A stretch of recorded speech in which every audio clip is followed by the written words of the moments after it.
जब नेहरू जी लगातार बोलते रहे तो सरदार पटेल के मन में क्या घूम रहा था, यह सिर्फ सरदार पटेल को ही पता था। और सरदार पटेल ने हिंदी में नेहरू जी से कहा कि नेहरू, तुम कश्मीर चाहते हो या नहीं चाहते हो?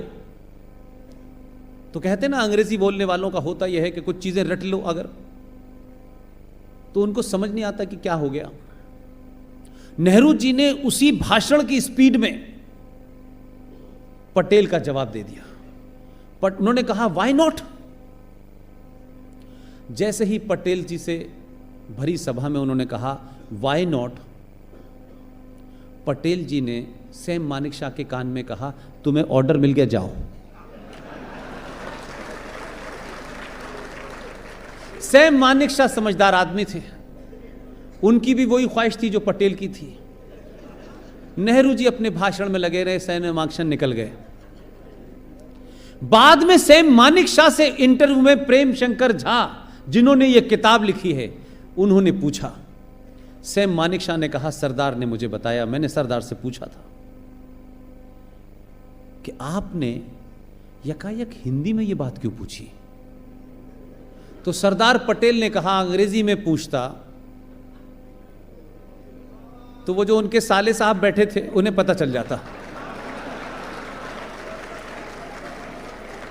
तो उस दौर में भी कितनी बारीकी से, कितनी समझदारी से सरदार पटेल ने अपना काम कर दिया।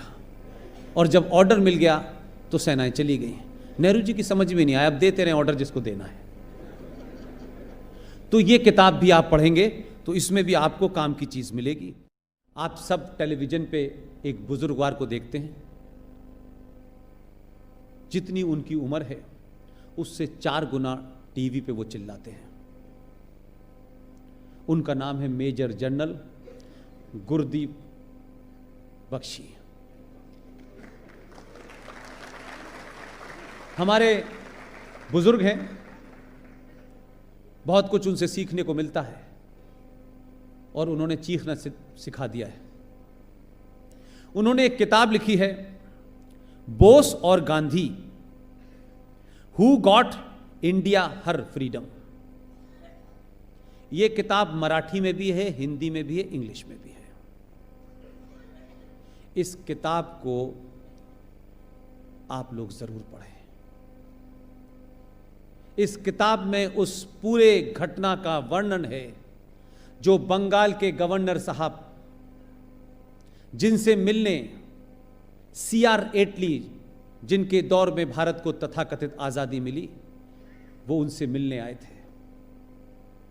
और उनसे बातचीत में उन्होंने कहा,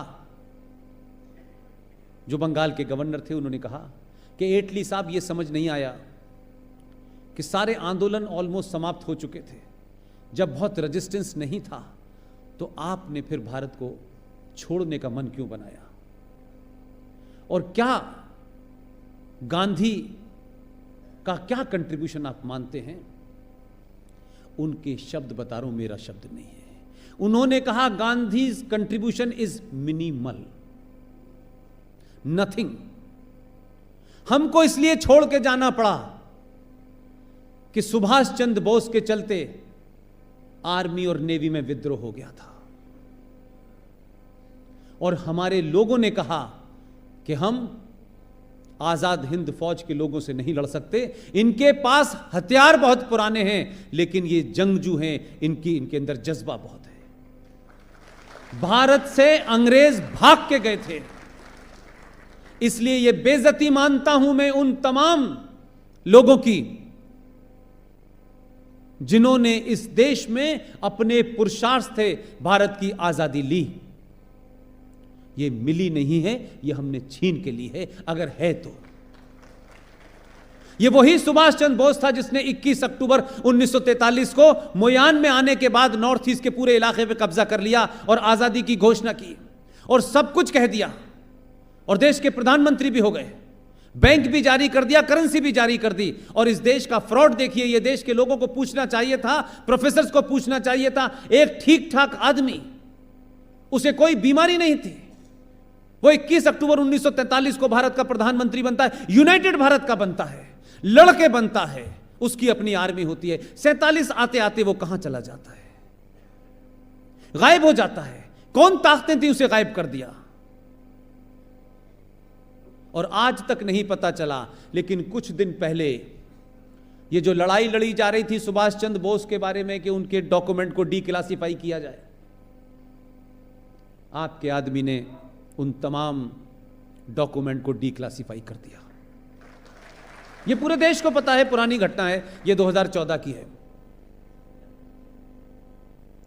लेकिन एक लड़ाई हम लड़ रहे थे कि जो सुभाष चंद्र बोस का ख्वाब था, आजाद यूनाइटेड भारत के पहले प्रधानमंत्री, यूनाइटेड भारत के एक और प्रधानमंत्री हुए हैं, उनमें और उनमें क्या जमीन आसमान का फर्क है।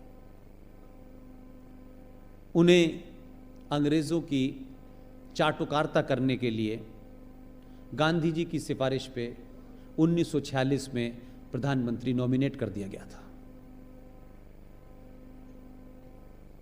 तो जिस शख्स ने ब्रिटिश हुकूमत को चैलेंज करके आजादी की घोषणा की, वो आदमी 47 आते आते गायब हो गया। अजीब थ्योरियां उसके बारे में की कि प्लेन क्रैश हो गया। जिस प्लेन का हवाला दिया गया है वो प्लेन कभी उड़ा ही नहीं। लेकिन जब जागरूकता आती है तो कैसे कैसे आती है। एक 70 साल से ज्यादा के बुजुर्ग मेजर जनरल जीडी बख्शी ने पूरी ताकत लगा दी, हम लोग उसमें बहुत छोटे से हिस्से रहे और दुनिया भर से सारे डॉक्यूमेंट ला करके इकट्ठे कर दिए। और आपके राज्य के उस शख्स को सारे डॉक्यूमेंट दिखाने के बाद जब वो मुतमईन हो गए, संतुष्ट हो गए, तो उन्होंने एक फैसला लिया। यह आजाद भारत में करना मुश्किल काम है, क्योंकि जो सत्ता से उतर गए हैं उनकी जड़ें बहुत गहरी हैं। वो आज भी कोशिश में लगे हुए हैं कि कैसे इस देश के अंदर किसी न किसी घटना को बड़ा बनाया जाए। इसलिए किसी एक आदमी के मरने को देश में मॉब लिंचिंग बताया जा रहा है। इस देश में अगर कहीं रेप हो जाता है, इस देश को रेपिस्तान कहा जा रहा है। ये घटना, ये नाम हमने 3,500 सिखों के कत्लेआम करने के बाद में नहीं कहा कि इस देश में अगर सबसे बड़ी मॉब लिंचिंग हुई है तो इस देश में सिखों की हुई है।